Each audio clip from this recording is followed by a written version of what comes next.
Bonjour à tous. Alors moi je suis là pour vous parler de mon expérience personnelle sur mon mode d'alimentation zéro déchet. Ça fait maintenant 3 ans que je mène une vie zéro déchet à Paris avec mon compagnon. Et donc je suis là pour vous parler en fait du pourquoi du comment et comment j'en suis arrivée à là, quelle est cette nouvelle tendance émergente et donc particulièrement de la partie alimentaire. Donc pour vous me présenter, je m'appelle Louise, j'ai 30 ans. Et donc, comme je vous disais, ça fait 3 ans que je mène ce mode de vie zéro déchet à Paris. Je suis l'auteur du blog Louisati qu'on voit ici, mais je suis également conférencière sur le mode de vie zéro déchet. Et j'anime également des ateliers, des coachings pour aider les gens en fait, à se lancer dans ce mode de vie-là. Leur expliquer comment faire certains produits qu'ils peuvent faire à la maison avec des produits qu'on a dans la cuisine. Enfin, voilà, donc c'est vraiment mon métier à part entière. De parler du zéro déchet et de vraiment communiquer là-dessus et motiver le plus de gens à aller vers ce type de mode de consommation. Pour expliquer un peu ce que c'est donc le zéro déchet, en fait c'est ne plus descendre de poubelle, donc la poubelle noire qu'on a tous chez nous, celle où il y a tous les déchets ménagers. Tous ces déchets-là vont partir à l'enfouissement ou à l'incinération, donc c'est la première chose. La deuxième chose, c'est de privilégier tout ce qui est emballage recyclable ou réutilisable quand on n'a pas d'option en fait, sans emballage. Et la troisième chose, en fait, c'est que je vais composter tous mes déchets alimentaires. Donc ça, en fait, ça me permet depuis 3 ans de n'avoir généré qu'un litre de déchets à deux. Et c'est facile, en fait. On a l'impression que c'est compliqué, mais c'est pas si compliqué que ça. Donc pour vous expliquer juste globalement comment j'ai eu le déclic sur tout ça, c'est que je me suis rendu compte que surconsommer ne rendait pas heureux, que je consommais très mal, que je faisais mes courses dans des supermarchés et ça me plaisait pas du tout. J'avais perdu le lien avec les commerçants, j'avais vraiment une vie qui me convenait pas. Je me suis rendu compte que j'avais été matérialiste et encombrée, et en fait je me suis rendu compte tout simplement à Noël en 2014. Donc c'est pour ça que cette période en ce moment elle est très importante pour moi tous les ans, c'est que tous les cadeaux qu'on m'avait offerts, c'était des choses qui allaient me servir à rien, qui avaient engendré une montagne de déchets papier pas possible, et qu'en plus, toute la nourriture qu'on m'avait servie, c'était des choses que mes parents avaient achetées dans les grands supermarchés, ça n'avait pas de goût, ça n'avait pas de saveur, c'était vraiment... j'avais passé vraiment un mauvais Noël, et je me suis dit que si ça se passait chez moi, ça devait sûrement se passer dans des millions de familles dans le monde qui fêtaient Noël aussi à cette période-là. Donc je me suis dit, mais c'est pas possible, il y a vraiment un problème aujourd'hui. Je suis pas contente, il faut vraiment que je trouve comment changer tout ça. Et donc du coup, je me suis dit qu'il fallait que je simplifie en fait ma relation à la vie, à la consommation. Et en même temps, je me suis dit, mais pourquoi pas aussi me dire que j'allais réduire mon impact environnemental. Et c'est pour ça que j'en suis arrivée donc à une vie zéro déchet et minimaliste également. Donc ça, c'est sur 1 an et demi, les déchets que j'ai produits avec mon compagnon. Et on ne le voit pas, j'ai pas pris la photo, mais ça fait un bocal d'1 litre à peu près. Donc globalement, c'est tous les déchets que je n'ai pu ni recycler ni refuser. On y voit beaucoup de plastique, parce qu'aujourd'hui, le plastique, ça se recycle pas, ou alors très très très très mal. Voilà, il y a des petits couverts en plastique en bas qu'on m'a mis une fois quand j'avais acheté des frites. Voilà, j'ai pas eu le temps de refuser. Donc il y a plein de choses. J'ai fini à l'hôpital un jour, donc on m'a bracelet d'hôpital, j'ai pas eu le courage de dire non merci, pas de bracelet. J'étais dans un sale état, donc c'était pas possible. Donc voilà, donc ça c'est vraiment les choses que j'ai pas pu refuser sur 1 an et demi. Donc en fait je suis passée d'un mode de vie linéaire à un mode de vie circulaire. Donc en fait tout ce qu'on va voir à gauche c'est tout des choses qui sont jetables, qui ne sont pas durables.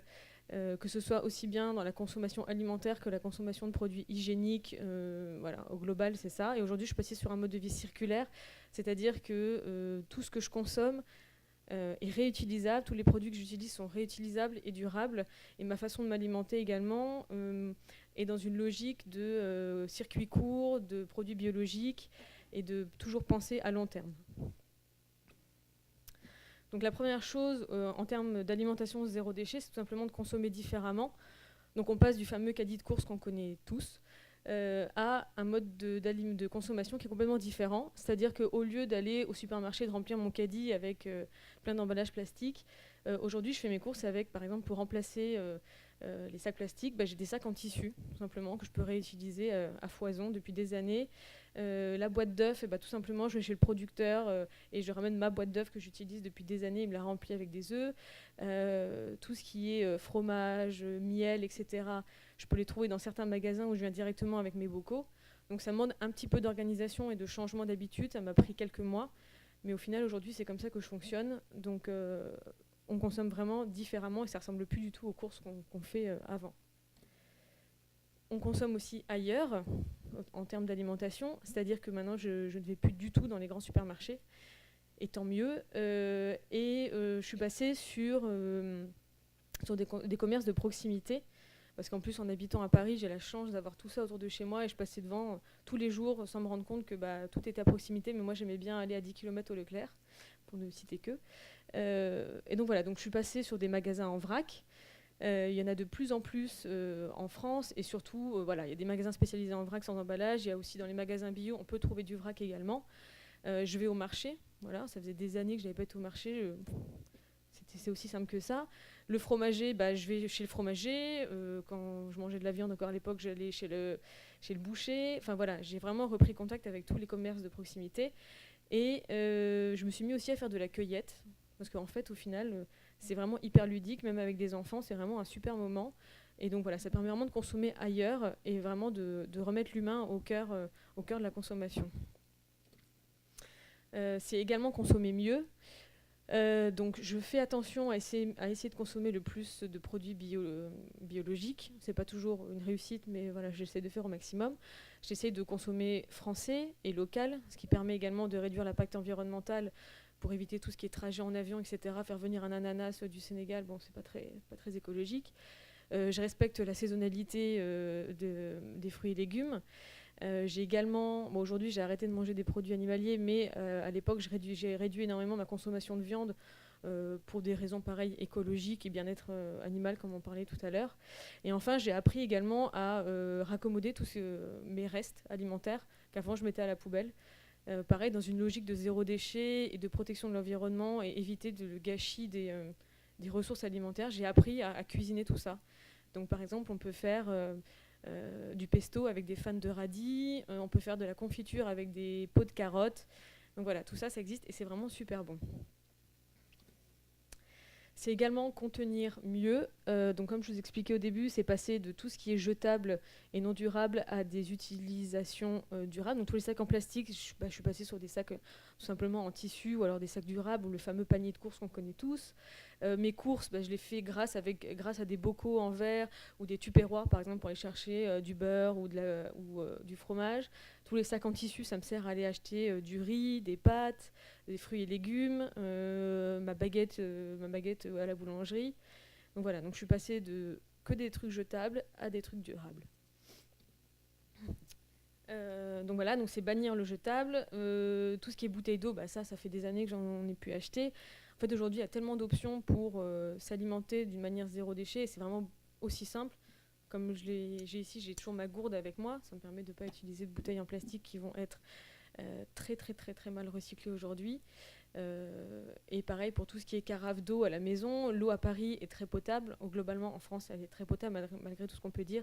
Et on peut trouver des manières de filtrer l'eau, comme par exemple ce que je vous ai mis là, c'est une photo, c'est des petites billes d'argile qu'on met en fait au fond de la carafe, qui durent à vie. Ça coûte 15 € et ça permet en fait de filtrer l'eau à 99,9%. Donc ça permet d'être zéro déchet également au niveau de l'eau. Et j'ai banni également tout ce qui est usage unique.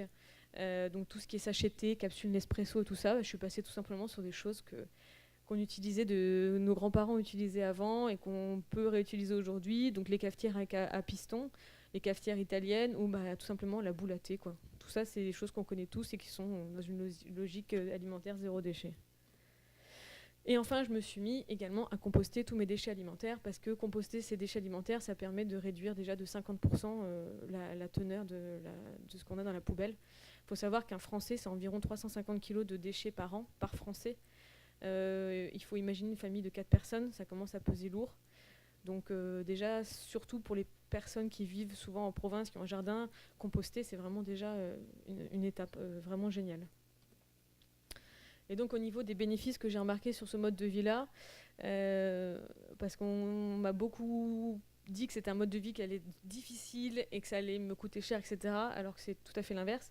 La première chose que j'ai remarqué, c'est d'énormes économies d'argent. Pourquoi des économies d'argent? C'est-à-dire que déjà d'acheter en vrac ou d'acheter au producteur, ça réduit déjà le coût d'achat. Acheter du vrac, ça permet de réduire entre 5 à des fois 80% le prix du produit parce qu'on ne va pas payer l'emballage, on ne va pas payer le marketing qu'il y a autour ni la publicité. Consommer mieux, c'est également consommer moins cher. Par exemple, d'aller chez tous mes producteurs autour de chez moi, ça me coûte moins cher que d'aller directement dans les grands supermarchés. Le deuxième, c'est forcément la planète je pense avoir un impact positif maintenant aujourd'hui sur la planète parce que je ne descends plus de poubelles. J'ai également un gain de temps parce qu'avant je passais des heures et des heures dans les grandes surfaces tous les week-ends à faire des allers-retours, des va-et-vient dans toutes les allées, à acheter tout et n'importe quoi. Aujourd'hui, en 30 minutes maximum, je vais dans mon quartier où je trouve tous les gens qu'il me faut pour me fournir en produits alimentaires.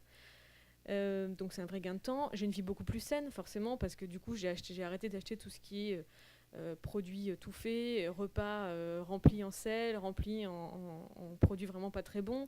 Je me suis remis à cuisiner, chose que je n'avais pas fait depuis des années. Et je me suis rendu compte qu'avec mon compagnon, ça fait 3 ans qu'on n'est pas malade. Donc au début, je me suis dit, c'est peut-être une coïncidence, mais c'est vrai que ça fait 3 ans qu'on n'a pas été malade. Avant, tous les ans, on avait la grippe, on avait 3 gastro, on avait des rhumes à répétition. Là, ça fait 3 ans qu'on n'est pas malade. Donc je pense qu'il y a quand même un lien, c'est un des bénéfices. C'est un mode de vie qui facilite vraiment la vie. Et également, ça m'a permis de m'ouvrir au monde dans le sens où j'ai repris contact avec tous les commerçants de mon quartier et j'ai repris un lien avec eux, un lien social. Et donc voilà, l'humain est vraiment placé au cœur de ce mode de vie. Et voilà.